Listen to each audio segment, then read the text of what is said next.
एक भिखारी भी करोड़पति बन सकता है? नामुमकिन लगता है ना? लेकिन सोचिए, एक इंसान जो फुटपाथ पर भीख मांग रहा था, जिसे लोग दया की नहीं, नफरत की नजर से देखते थे, आज वही इंसान अपनी मेहनत और हौसले से करोड़ों का मालिक बन चुका है। आखिर उसने ऐसा क्या किया जो उसे जीरो से हीरो बना दिया? क्या किस्मत ने उसका साथ दिया या उसने अपनी किस्मत खुद बनाई?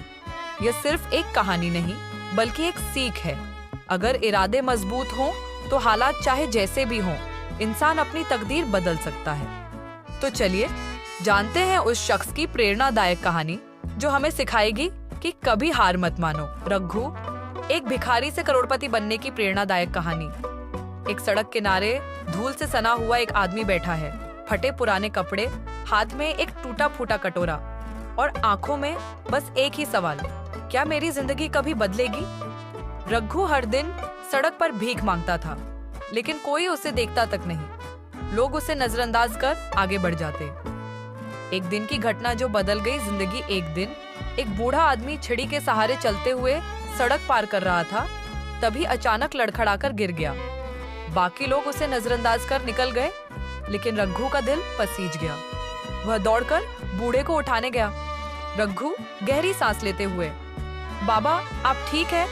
बूढ़ा आदमी हल्की मुस्कान के साथ, कांपती आवाज में, बेटा जब तुम्हारे पास कुछ नहीं होता तब भी दूसरों की मदद करना ही असली इंसानियत होती है। रघु को ये बात अंदर तक छू गई। उसने बूढ़े को पास की दुकान के बाहर बिठाया। तभी बूढ़े ने उसकी आंखों में झांकते हुए एक रहस्यमयी बात कही।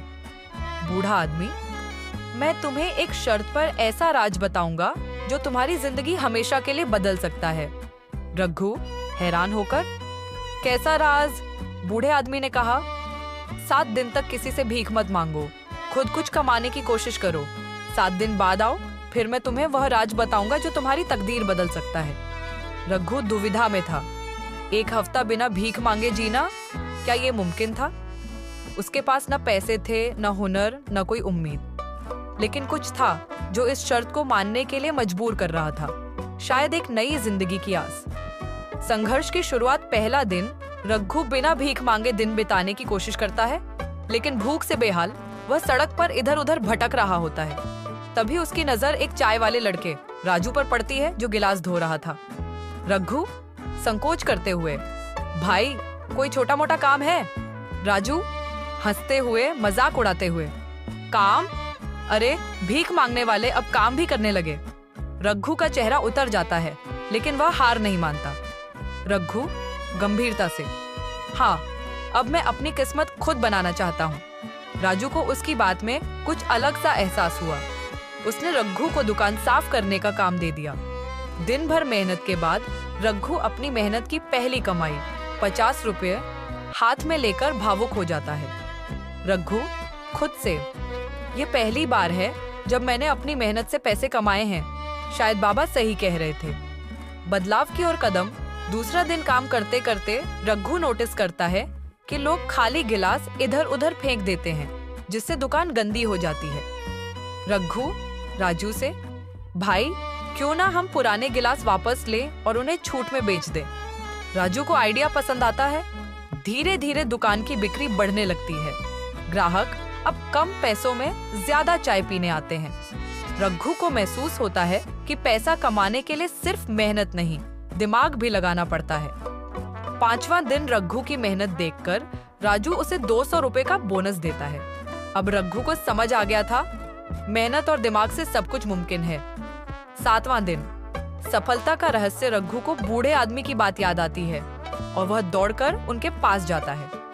रघु उत्सुकता से, बाबा मैंने बिना भीख मांगे 500 रुपए कमा लिए। बूढ़ा आदमी मुस्कुराता है और उसके कंधे पर हाथ रखकर बोलता है, बहुत बढ़िया, अब सुनो, सफलता का सबसे बड़ा राज हर समस्या के भीतर एक अवसर छिपा होता है।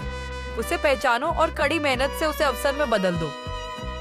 बूढ़ा आदमी बताता है कि वह भी कभी गरीब था, लेकिन उसने छोटे छोटे कामों से शुरुआत करके अपना बिजनेस खड़ा किया।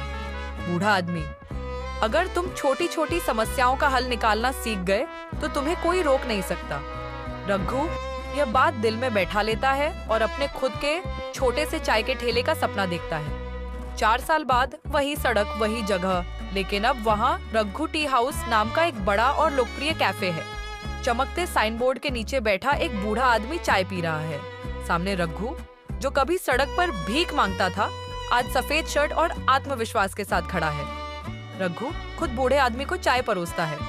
रघु मुस्कुराकर, सम्मान से झुककर, बाबा, आज मेरे पास बड़ी पूंजी है। बूढ़ा आदमी गर्व से हल्की मुस्कान के साथ, यही असली बिजनेस माइंडसेट है बेटा।